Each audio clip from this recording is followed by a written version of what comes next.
샬롬, 사랑하는 이글스필드 가족 여러분, 주님께서 허락하신 아름답고 복된 날입니다.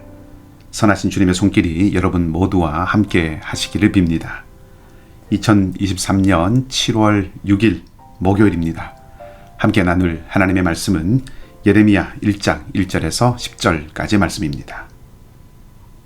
베냐민 땅 아나돗의 제사장들 중 hil기야의 아들 예레미야의 말이라.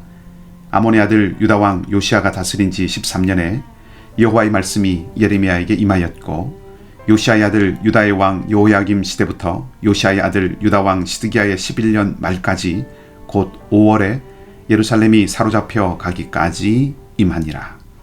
여호와의 말씀이 내게 임하니라. 이르시되 내가 너를 모태에 짓기 전에 너를 알았고, 네가 배에서 나오기 전에 너를 성별하였고, 너를 여러 나라의 선지자로 세웠노라 하시기로, 내가 이르되 슬프도소이다 주 여호와여, 보소서 나는 아이라 말할 줄을 알지 못하나이다 하니, 여호와께서 내게 이르시되 너는 아이라 말하지 말고 내가 너를 누구에게 보내든지 너는 가며 내가 네게 무엇을 명령하든지 너는 말할지니라. 너는 그들 때문에 두려워하지 말라. 내가 너와 함께하여 너를 구원하리라. 나 여호와의 말이니라 하시고, 여호와께서 그의 손을 내밀어 내 입에 대시며 여호와께서 내게 이르시되 보라, 내가 내 말을 네 입에 두었노라. 보라, 내가 오늘 너를 여러 나라와 여러 왕국 위에 세워 네가 그것을 뽑고 파괴하며 파멸하고 넘어뜨리며 건설하고 심게 하였느니라 하시니라. 아멘. 오늘부터 예레미야서를 묵상하게 되었습니다. 하나님으로부터 당신의 사역을 위하여 특별한 부르심을 받는다면 사실 얼마나 영광이겠습니까? 예레미야는 소명을 받은 예언자였습니다. 그런데 사실 예레미야의 소명은 두려움과 슬픔으로 다가왔습니다.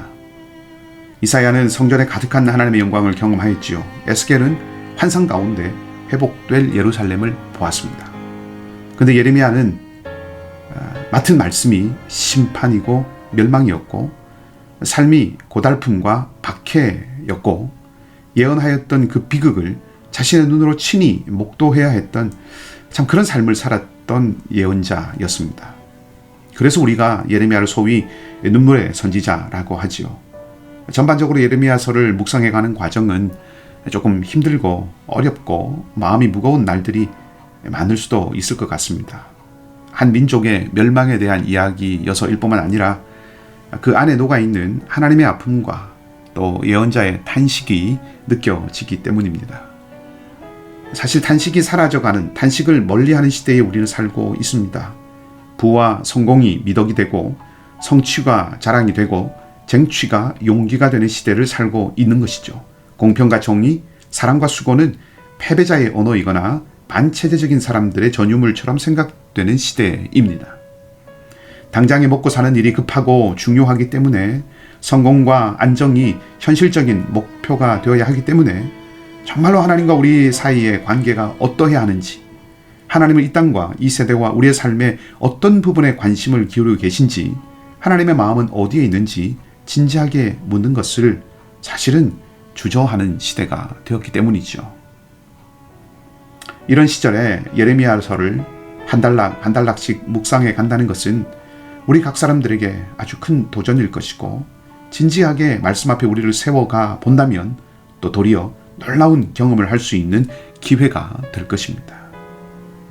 예레미야서는 예레미야가 하나님으로부터 받은 말씀이라는 형식으로 기록된 1장에서 25장까지의 말씀과 여호야김 시대부터 시드기야 시대까지의 상황과 예레미야의 사역이 기록된 26장에서 45장까지, 그리고 열방을 향한 하나님 말씀이 기록된 46장에서 51절까지, 그리고 예루살렘의 멸망, 포로, 그리고 여호야긴의 석방에 대한 이야기를 담고 있는 52장, 이렇게 크게 구분해 볼 수 있습니다. 한 달락씩 묵상해 가는 우리는 그 흐름을 전체적으로 보기에는 다소 어려움이 있겠지만 전체가 어떻게 구성되어 있는지를 염두에 두고 작은 한 달락을 살펴본다면 전체 메시지를 놓치지 않고 또 본문을 읽을 수 있을 것 같습니다.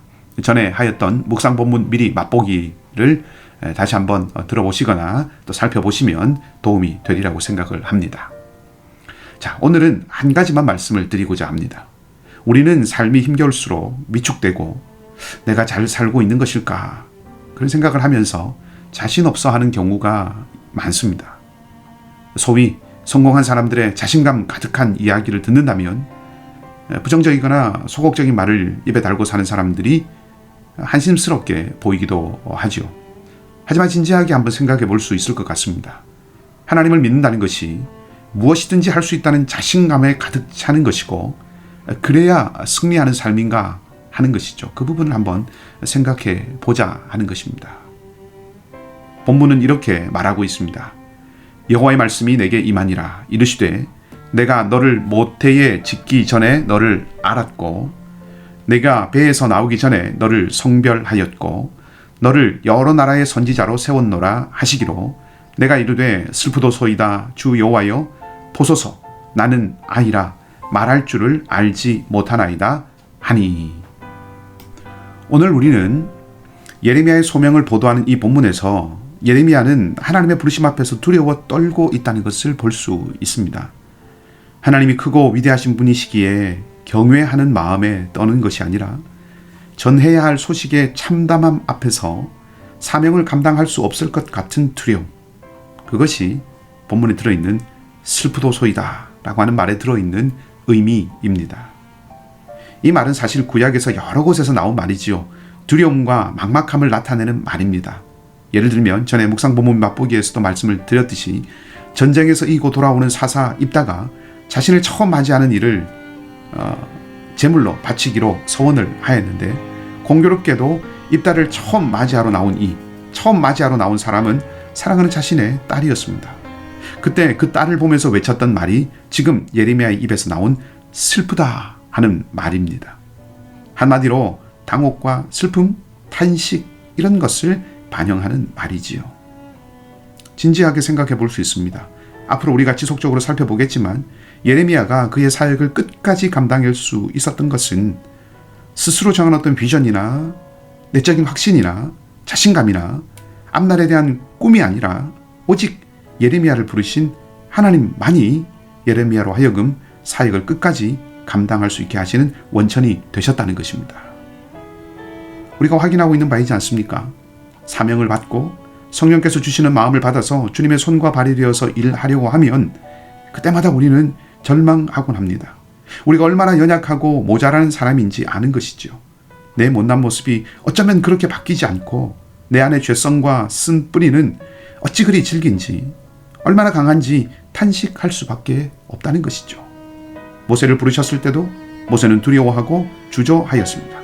바울 역시 자신을 곤고한 사람이라고 자신의 약함을 절절하게 담아내고 있습니다.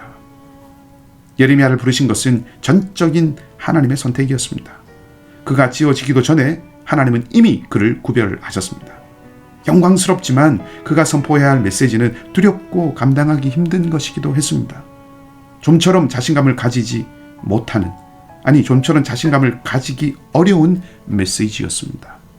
하지만 바로 그런 이유로 예레미야는 하나님을 드러내고 하나님을 영화롭게 한 것이지요.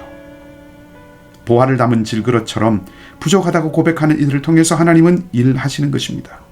부족하다고 고백하는 이들을 통해서 하나님은 역사하시는 것입니다. 두려움이 가득했던 예레미야는 고난에 찬 삶을 감당했습니다.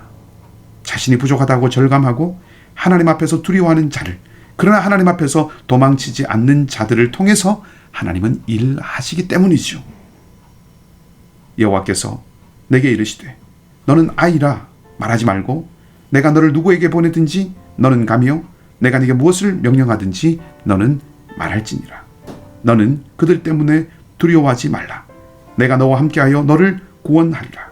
나 여호와의 말이니라 하시고, 여호와께서 그의 손을 내밀어 내 입에 대시며 여호와께서 내게 이르시되 보라 내가 내 말을 네 입에 두었노라. 보라 내가 오늘 너를 여러 나라와 여러 왕국 위에 세워 내가 그것을 뽑고 파괴하며 파멸하고 넘어뜨리며 건설하고 심게 하였느니라 하시니라. 아멘. 하나님의 말씀입니다. 예레미야의 사역은 하나님께 달려있지 예레미야에게 달려있지 않았습니다. 예레미야가 어디에 가서 무엇을 말하든 그것은 하나님이 함께 하시는 자리였습니다. 이것이야말로 예레미야가 가진 전부이고 그의 사역과 삶의 원천인 것이죠. 우리에게도 동일합니다. 오늘 우리도 부족함을 느낄 수 있습니다. 연약함을 느낄 수 있습니다. 한계와 어려움을 바라볼 수 있습니다. 그러나 하나님의 부르심이 있다면 하나님이 힘을 주시고 행하시고 이루실 것입니다.